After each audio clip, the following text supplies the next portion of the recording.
Everyone, welcome back to my channel Pompa ইচিকা blog. আমি পম্পা, তোমাদের সাথে একটা নতুন ভিডিও নিয়ে চলে এলাম। আজকে কিন্তু ওয়েদারটা মোটামুটি ভালো, বৃষ্টি হচ্ছে না, তাই ভাবলাম মামা মনে হয় আজকে স্কুলে যেতে পারবে। কালকে তো বৃষ্টির কারণে মামাকে কিন্তু স্কুলেই পাঠাতে পারিনি আমি। তো দেখা যাক আজকে যেতে পারি কি না। এখানে কিন্তু আমার ঘরে দেখো সমস্ত বাসি কাজ হয়ে আমি স্নান করে চলে এসেছি। আর সকালে টিফিনে আজকে বানিয়েছিলাম চাউমিন। সেই চাউমিনটা তোমার দাদা ভাই, বাবা সবাইকে খেতে দিয়ে দিচ্ছি, কেন এখন ঘুরতে প্রায় 8:30 মতো বেজে গেছে।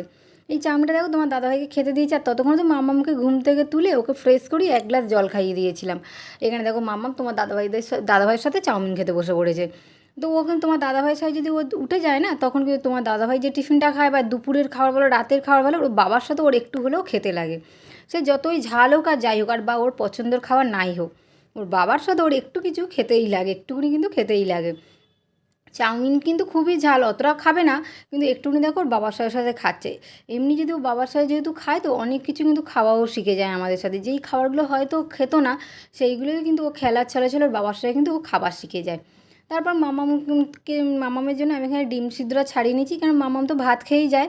তো ওকে ডিম সিদ্ধটা ছাড়িয়ে দিচ্ছি, কিন্তু ও একটুখানি চাউমিন খেয়েছে, তো ওই জন্য ডিম ভাবলাম আজকে আর ভাত দেবো না, ওকে একটু ডিম সিদ্ধই দিয়ে দিই। তো ওকে দেখো ডিম সিদ্ধটা দিয়েছি, কিন্তু ডিম সিদ্ধটা পড়েই থাকবে। আর ওখানে দেখো স্কুলের ব্যাগ টুপি সব আমি গুছিয়ে রেখেছি, কেন মামাম তো স্কুলে যাবে। বললাম না ওয়েদারটা ভালোই আছে, দেখা যাক ও স্কুলে যেতে পারে কি না। ডিমটা ওর পড়েই রয়েছে, কিন্তু ওর বাবার সাথেই ওর বাবার সাথে চাউমিন খেতেই ব্যস্ত হয়ে গেছে।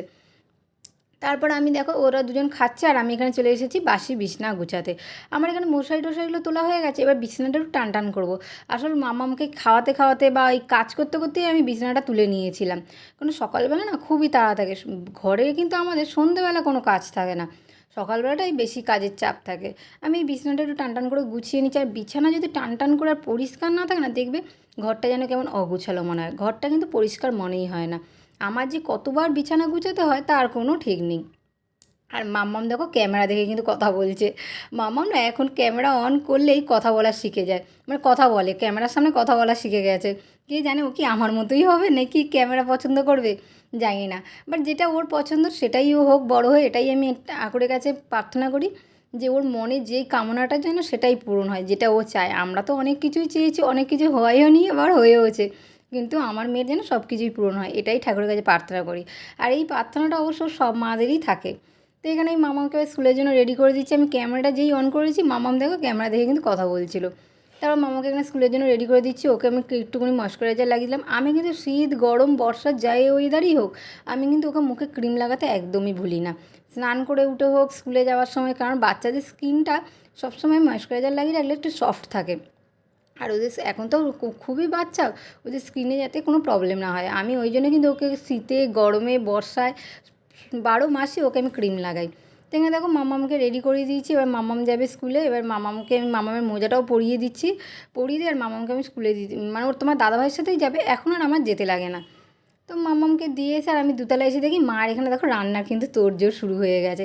আসলে আমার একটু দেরি হয়ে যায়, কারণ মামামের 9:30টায় স্কুল, আমি ওকে 9:20 ছাড়ি। খাইয়ে রেডি করতে, ওপরের কাজ সারতে, তারপর টিফিনটা তো আমিই বানাই, টিফিনটা বানিয়ে দিয়ে এইগুলো করতে করতে আমার দেরি হয়ে যায়। তো ওই জন্য মা দেখে এখানে কেটে নিজে কিন্তু রান্না বসিয়ে দিয়েছে। এখানে ডাঁটা কচু আলু দিয়ে মাছের ঝোল হচ্ছে, আর এদিকে আলু ভাজা। মাম্মাম স্কুলে নাকি যাওয়ার আগে নাকি মাকে বলে গেছে ও আলু ভাজা খাবে, দিদি তুমি আমার জন্য আলু ভাজা করে রাখবে।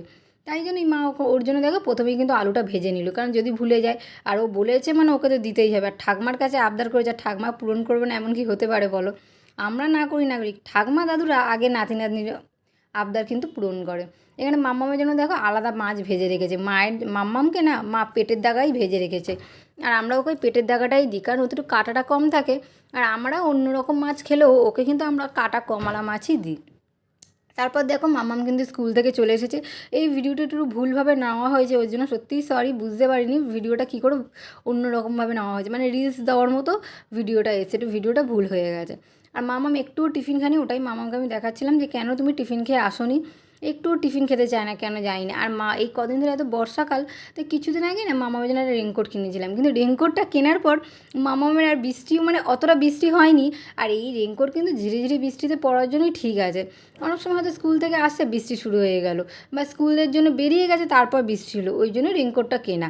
কিন্তু তারপরে এমন কোনো সিচুয়েশান আসেও নি, আর মাম্মামকে রেনকোটটা পরতেও হয়নি। ওই জন্য মাম্মাম খুব কান্না করছে যে আমাকে এই জ্যাকেটটা পরিয়েই দাও, এই রেনকোটটা আমাকে পরাতেই হবে। আমি বলছি এখন ঘরে পরে কী করবি, গরম লাগবে, কিন্তু না, ও পরবেই, ওকে বায়না এটাই যে রেনকোটটা পরাতেই হবে। তাই তোমার দাদাভাই বলো ঘরে নিয়ে গিয়ে একটুখানি পরিয়ে দাও, কী করবে। আর আমি না রেনকোটটা একটু বড়োই নিই যাতে পরের বছরও পরতে পারে। দেখো দেখতে দেখতে কিন্তু বর্ষাকাল চলে যাচ্ছে, মাম্মাম এখনও একবারও রেনকোটটা পরেনি, তো বেকার হয়ে যাবে। ওই জন্য আমি একটু রেনকোটটা বড় দেখেই নিয়েছি যাতে পরের বছরে পরতে পারে। আজকের ব্লগটা আমি এখানেই শেষ করছি। টাটা, কেমন লাগলো অবশ্যই জানি।